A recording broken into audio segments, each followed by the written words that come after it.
morning everybody. Department of Tripoli Franz Xavier Engineering College, Tirunelveli welcomes you all. Electrical and Electronics Engineering Department was started in the year of 2002. The department is functioning with two PG courses such as Power Electronics and Drives was started in the year 2011 and Power System Engineering was started in the year of 2013. We got recognized research center status from Anna University Chennai in the year 2017 and our department re-accredited by National Board of Accreditation, New Delhi from 2017. The department has a strong faculty strength who are committed and are specialized in various streams of electrical engineering. Also, we have DST, FIST supported Advanced Power Electronics and Drives Laboratory and National Instruments Power LabVIEW Academy. Welcome who enter as guests and leave as friends. On behalf of our chairman, Dr. S. Cletus Babu, our managing director, Mr. Arun Babu, and General Manager Development, Dr. J. Kumar, and our beloved principal, Dr. Vail Murugan. This webinar is hosted by the Department of Tripoli of Francis Xavier Engineering College. It's a great honor to welcome our beloved HOD, Dr. P. Annapandi, for his involvement toward this webinar. It's a great honor to welcome our eminent person of the day, Dr. Monica Subhashini. Currently, he is working as an associate professor in the Department of Control and Automation, School of Electrical Engineering, Valley Institute of Technology. He has a scenario of he did her UG in Karunya University. He completed her PG in St. Peter Engineering College, Anna University. He completed her doctorate in the year of 2014 in VIT University. He has authored 45 international or national journals or international or national conferences and book chapters. He has awarded Young Gandhian Technological Innovation Award. His current research towards modeling, machine learning, deep learning and etc. Now I am very happy to welcome our resource person, Dr. Monica Subhashini. Last but not the least, I welcome all the participants and faculties and heads from various institutions and the alumni of FXECE. Now, I hand over the session to our resource person. The session is over to you, ma'am. Thank you. Good morning, one and all. Myself, Dr. Monica Subhashini, Associate Professor, Department of Control and Automation from Vellore Institute of Technology, Vellore, Tamil Nadu. I would like to thank the management of Francis Xavier Engineering College, Tirunelveli, for giving me this wonderful opportunity to share my knowledge. Also, I would like to thank the faculty coordinators, Tripoli Department, for inviting me for this session on deep learning techniques for engineering applications. So, what is deep learning? Basically, I have to train a machine to think like a human being. So, I need to develop an artificial brain. That is going to be the challenge. A model can always perform classification tasks without the help of any human being. Isn't that interesting? Now, if you see the multiple disciplines that contribute to artificial intelligence are very wide. First and foremost, computer science. Second, languages, logistics, linguistics, neurology, philosophy, biology, anthropology, psychology. These are the broad areas where artificial intelligence is applied. You wanted to know what are the careers or projects related to this particular area? Yes. To begin with, I have to talk about machine learning versus deep learning. What is machine learning? We are going to train a machine to think like a human being, as I told you before. The process involves feature extraction, then classification.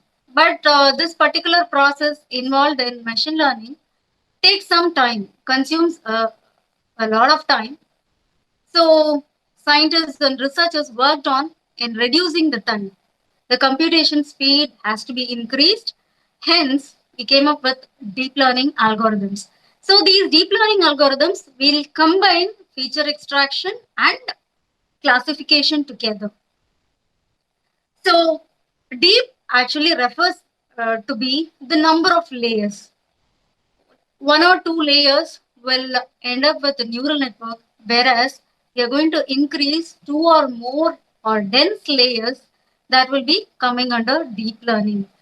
Um, I hope you are familiar with neural network. Let me show a diagram on a simple neural network with a deep learning neural network.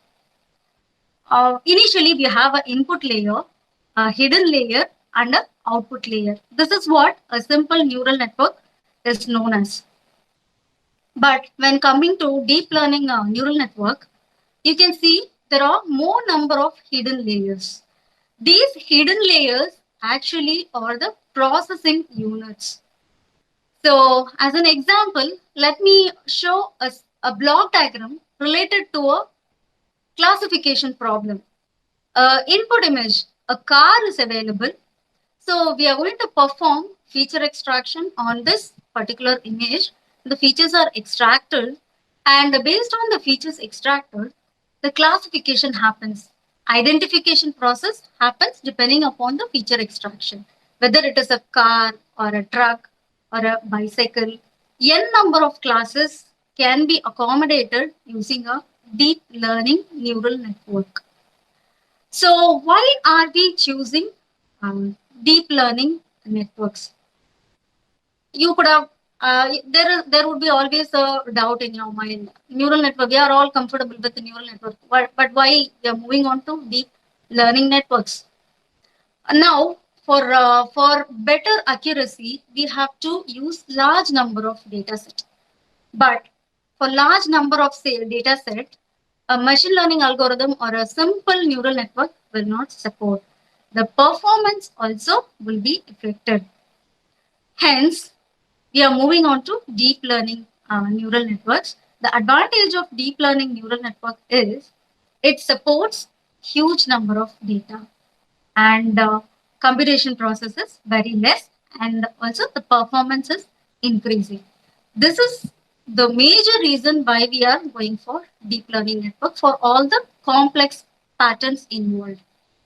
So now when you compare neural network and deep learning architecture, in neural network there is a simple neuron known as perceptron, which is applied for linearly separable patterns. But for solving complex pattern, this perceptron will not help to some extent. So deep learning neural network are introduced, which has n number of layers: input layer, output layer, and hidden layers. So for complex problem, we are recommending deep learning architecture. Also, we have to know few basics of neural networks.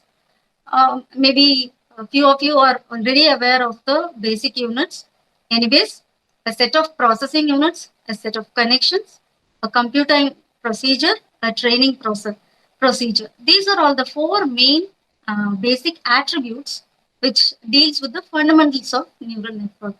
I just wanted to give a light on neuron versus node. Neuron is a biological neuron, whereas node is an artificial neural network. We are going to develop a model which will replicate a brain. So based on the structure, we can see dendrites or the branches which receive information. Cell body will be processing the information. Axon would be transferring the information. Relate this to the artificial neural network. The input signals are received, the inputs are summed up, processed, then output is produced. The output should be in machine language. The machine should understand the process. So the output should be either yes or no, or it can be represented with 1 or 0. For this, we will be applying few activation functions. So receive the input signals, and for the receive the input signal, weights would be assigned, and the neuron would be summing up all the input signals and apply the threshold, and the output signal is produced.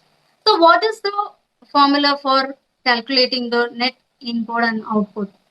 So as I mentioned, sum up all the inputs, but this time it's going to be the product of input with the weight assigned. Uh, for an example, consider x1 to be the input, assign w1 as its weight. Second input would be x2 and the weight assigned is w2. Now, when you're going to find out the net input, it's going to be the product of x1 w1 and x2 w2. This is how we calculate net input. But before finalizing or concluding the output, there is a application involved related to threshold or activation functions. So it is represented as y is equal to f of y in. So there are a few different types of activation functions available. Basically, we have hard limiting and soft limiting. What is the difference between hard limiting and soft limiting? For any discrete neuron model, we can go for hard limiting activation function. When coming to unipolar continuous or bipolar continuous, we are using soft limiting activation function. In other words, sigmoidal functions can be utilized as an activation function.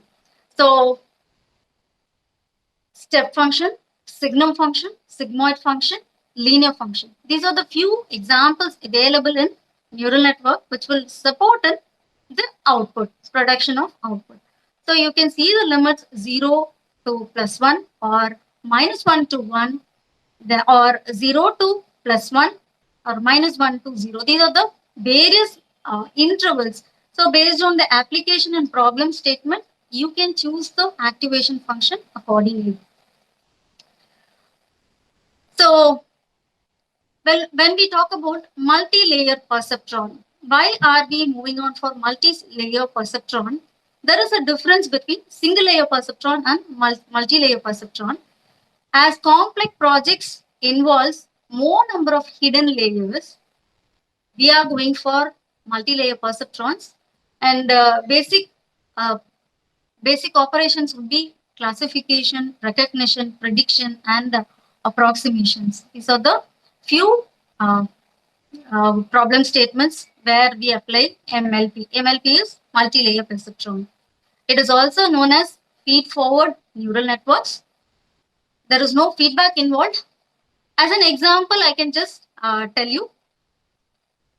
This is a multi-layer perceptron which involves a feedback.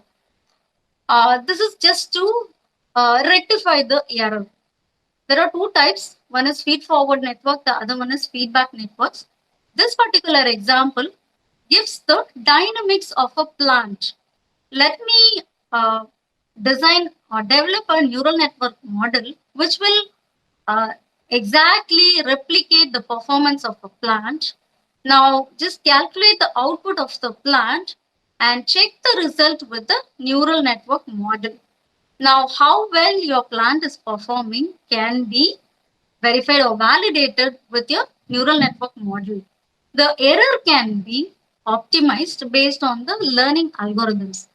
One another example related to multi-layer perceptron would be a stirred tank reactor. Okay, I just wanted to maintain the product concentration and flow using a deep learning neural network. So in that case, I'm going to utilize the past data. The data set has to be available to predict the future.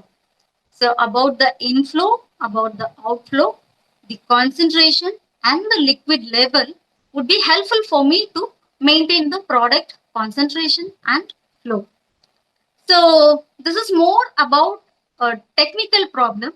Now coming to a common problem where you are all familiar with. There are few applications or apps involved in day-to-day activity. I hope everyone are having accounts in Facebook, Twitter, Instagram. And do you know the basic face recognition task involves deep learning and machine learning algorithms. So obviously, when your photo is uploaded, suggestions are offered from the algorithms already developed. The database is already stored with your friends list such that the names are tagged. Suggestions are offered and you have to tag that similar person. So this is a common example where right now all the data science industries, they are using mostly with image processing techniques. Data science and deep learning are mostly related with image processing applications, and hence uh, we get good accuracy related to image processing. The other algorithms, for example, support vector machines in machine learning, then gradient boosted decision trees, multi-layer perceptron, the CNN, recurrent neural networks. These are all few examples related to the applications right now which is available. When we talk about Sigma, though the resolution of the image is very low, gradient boost decision tree helps us uh, in improving the accuracy of the images. And then ads, search engines, newsfeed, MLP is widely used. In RCNN, recurrent neural networks, it is mostly utilized in language translation, speech recognition, and content understanding. So, so I just wanted to show the block diagram or basic architecture of a deep learning network. You can see we have first of all the feature learning block.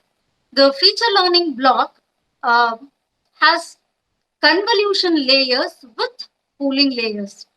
And the last part, the classification part, it has fully connected layer with a softmax layer, which helps in classification. So probably we have 1,000+ hidden layers. The more number of convolution and pooling layers determine the architecture of CNN and the performance of the CNN. So if you want to improve the accuracy, increase the number of layers present or number of hidden layers present. Here, the convolution layer and the pooling layer would be one single layer. So widely, it is mostly extended to over 1,000 layers as well. The most important thing is the database. Okay, a large knowledge database should be available. So the applications would be supported in terms of computer vision, medical imaging, text, voice recognition, etc. So what makes or what is the specialty of this deep learning network? To sum up, I have three important points. First of all, easy access to massive sets of labeled data. Right now, we have many open access platforms which offers us data sets. We can use these data sets for training our developed DNN models. For example, ImageNet, Pascal VOC are freely available, and you can use this for training your model. The next one is increased computing power. As I told you, when you're going to work with a large data set, a normal computer with a normal operating speed will not be sufficient. You have to move on to high performance GPUs. What is the advantage of using this high performance GPUs? You can reduce the training time from weeks to hours. That is the major difference. You can save time and complete n number of projects. Now, right now, in one of my project, I have utilized AlexNet. What is the characteristics or specialty of this AlexNet? It is a pre-trained model. Almost, it was trained using 1.3 million resolution images, and it can recognize 1,000 different objects. And we can perform uh, classification with a less number of data sets as well. But during training phase, you have to utilize large number of data sets. Anyways, the network architecture would be common to everyone. That is input layer, hidden layer, and the output layer. And the process for any image classification would be same, but you have to change or increase or decrease the number of convolution layers. And the activation function would be ReLU, rectified linear unit. And you can go for sigmoidal, TANH. And after this convolution layer, the fully connected layer, which would be supporting the classification. So for best computation and for intensive and large data set, you can apply this deep learning, which is a subtype of machine learning. In machine learning, you have to manually extract the features, but in deep learning, the convolution layer is going to perform the same. So I wanted to give you some top applications of deep learning across industries. The first and foremost, right now, self-driving cars. Then there are some virtual assistants, visual recognition, healthcare, the news aggregation and fraud news detection. This is most important right now in the media. You can apply deep learning to avoid fake news. Then detecting developmental delay in children autism. This is a very important task in medical field. You have to analyze the growth of a kid starting from month 1 to at least till 5 years. So there are few researches going on related to detecting developmental delay in children using deep learning techniques. Then adding sounds to silent movies, language translations, automatic game playing, photo descriptions, and most probably, I wanted to highlight few points on my current research where I'm working with.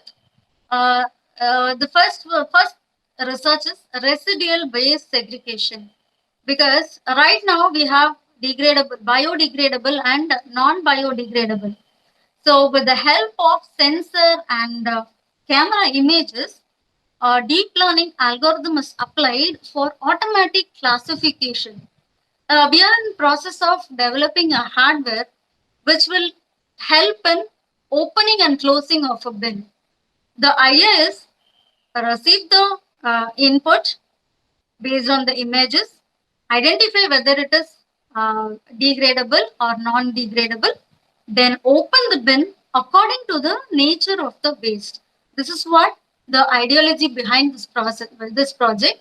The next one is border surveillance. Almost we have completed this particular project. Unmanned area, you have to find out drones, movement of drones, aircrafts or helicopters, or any, if you have suspicion towards any vehicles, specifically in the border area, there are few deep learning algorithms. We have applied a region-based convolution neural network for this border surveillance using machine learning techniques. And then coming to automated driving, as I told you, right now self-driving cars play a major role. Almost all the automation industries, they are trying to automate any process. Now, another research is identification or recognition of traffic signboards. So the driver would be alerted some 100 meters before about the next signboard available. In addition, he can also identify the movement of pedestrians, and it will decrease the accidents. It will decrease the accidents. So next one is deep learning.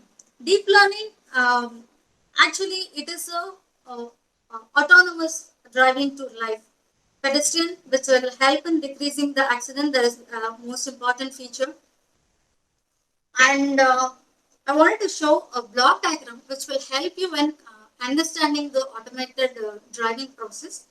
We are going to receive the images in front of my car or from the top of my car. I have fixed some cameras, left camera, right camera, and the center camera. The information from the camera or the images are used to control the steering and the wheel angle. This is applied, this is going to be implemented using CNN along with backpropagation technique. A backpropagation technique is a feedback algorithm, and this will be used for weight adjustment. Weight adjustment is really important and necessary for reducing the error. This is the this is the data collection system given by NVIDIA in their website. I just wanted to give an information on that. The next one is Waymo vehicle, that is also currently in trend. This is a AI software in the car. The decision is made by a machine itself without any human involvement, such as steering and brakes. It receives and collects input from the Street View, Google Street View, and Google Maps with the help of cameras fixed inside and outside the car. And override function is also utilized. This is what related to automated car given here. Stop sign. I can read the signs and I can take decision as a human being, but you have to train a machine to do that. Then the other application would be from aerospace and defense. So in aerospace and defense, again we have to be worried about the security. Okay, illegal fisheries we can identify, oil discharge control, or we can identify missing ships. Deep learning algorithm helps us a lot in these type of projects. For the images can be from satellite images all over from the top of the ocean or sea. You can go for ship detection and segmentation. So basically the process involved would be based on the image. The first one is image classification. Next is object detection. The next one is semantic segmentation, instant segmentation. This deals with one frame of image, whether it is going to be within a boundary or within each pixel. It depends upon the type of the analysis, the detection type varies. This is going to be the process flow behind the aerospace and defense. And the other one is I just wanted to show an example on image language translation. Suppose you are visiting a country, foreign country, where language is a problem. You don't know how to read out. You wanted to know where to eat and what is the food offered there. You can take a snap, include in it in your app, and the app which is fed with deep learning technique will tell you, yes, it will translate the image with the language and give you in your own native language. This is one fascinating application, but it's really a useful application. And the next one is pixel restoration. We will be having olden days like what is it?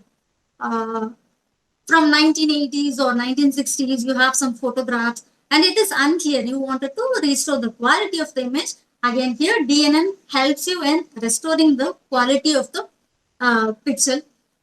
You can just see the image, you can understand the ground truth and 8x8 input, how the images are reconstructed. Next application is colorization of black and white images. Grayscale images are fed in and we get a colored images depending upon the deep learning technology. As this diagram will help in understanding, the lightness is improved with the help of convolution layers. Final output would be a colored image.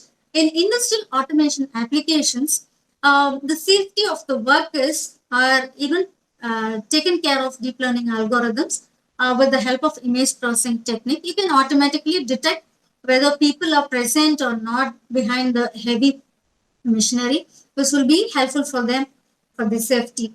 Then the most important thing, deep learning in healthcare.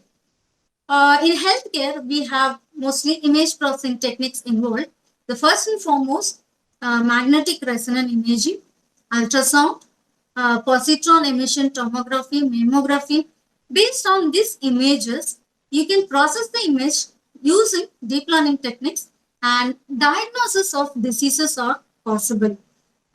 Disease monitoring and alerting the patient or the transferring the information to the doctor is possible with deep learning. Here we have a ECG input. It is fed to the deep neural network approach, convolution neural network, and we have applied fully convolution neural network. It can identify whether the ECG is normal or abnormal. Similarly, we have other diseases. For example, diabetic retinopathy. From the images, you can classify into like whether you have diabetic or not, mild, moderate, severe. You can apply SVM, multi-layer SVM classifier for this type of complicated problem. Then next one is Alzheimer's. I'm giving you a few examples of the diseases. You can refer more literature related to the deep analysis.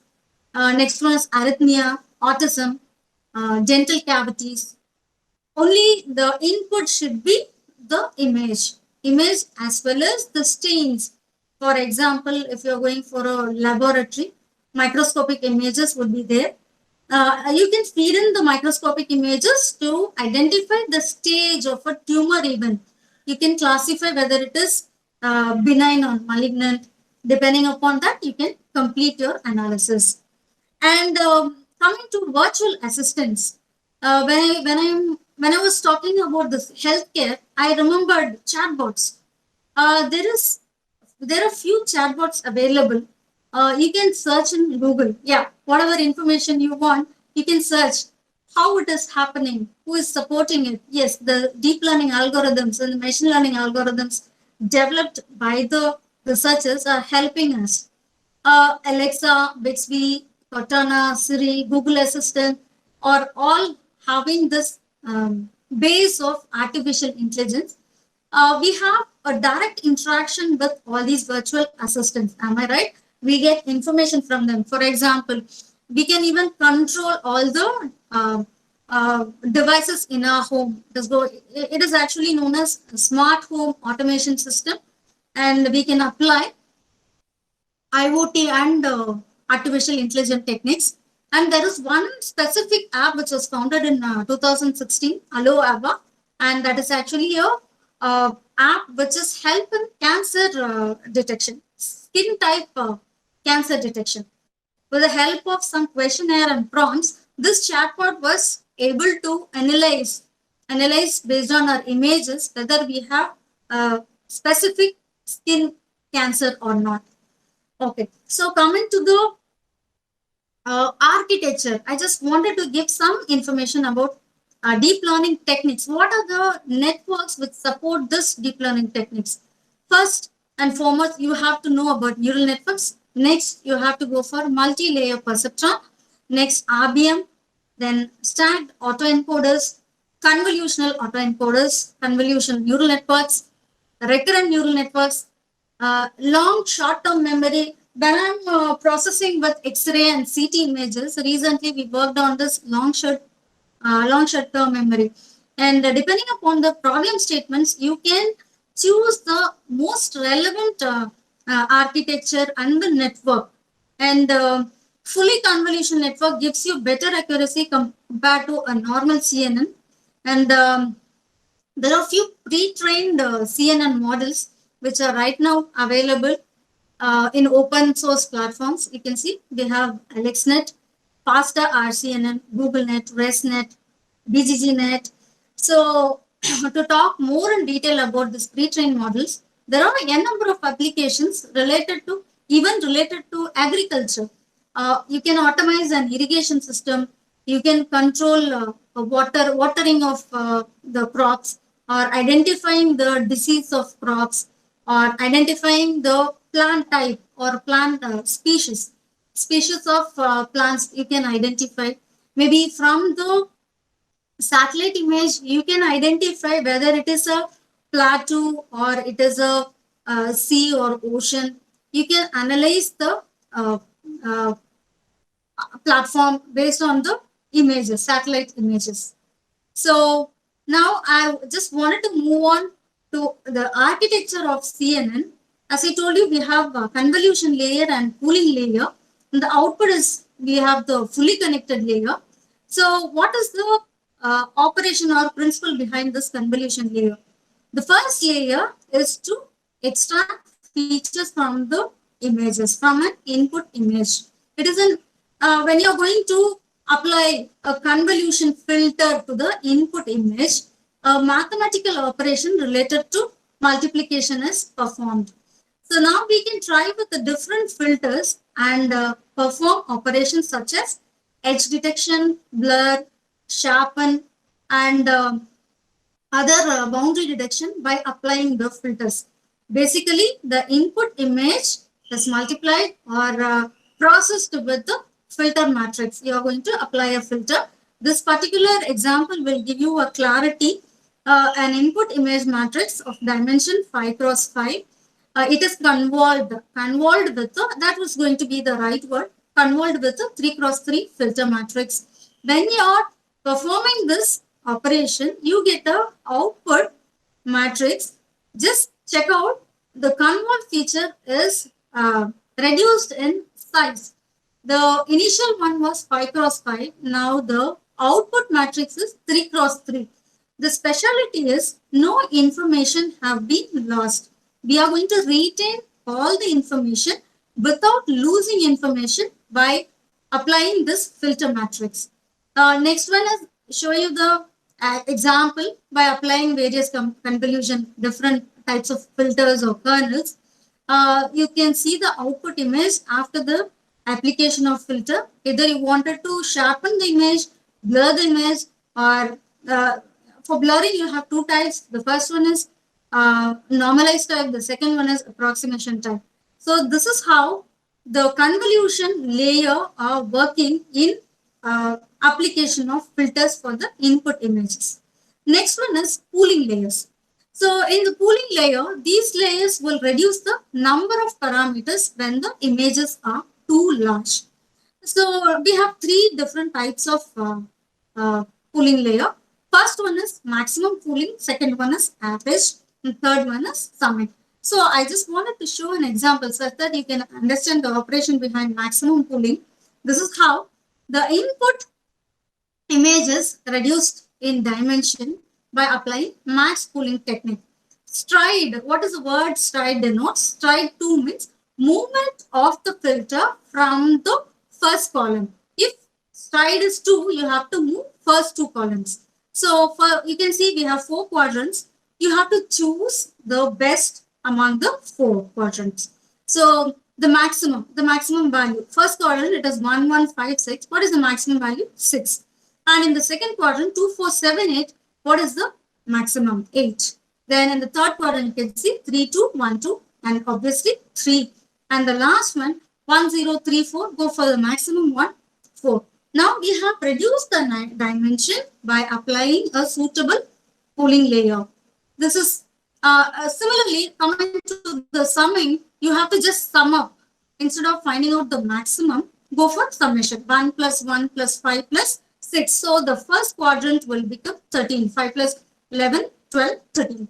So likewise, there are different types of pooling layer. And there is one more thing which is known as padding layer. Padding layer is helping the image to save the data.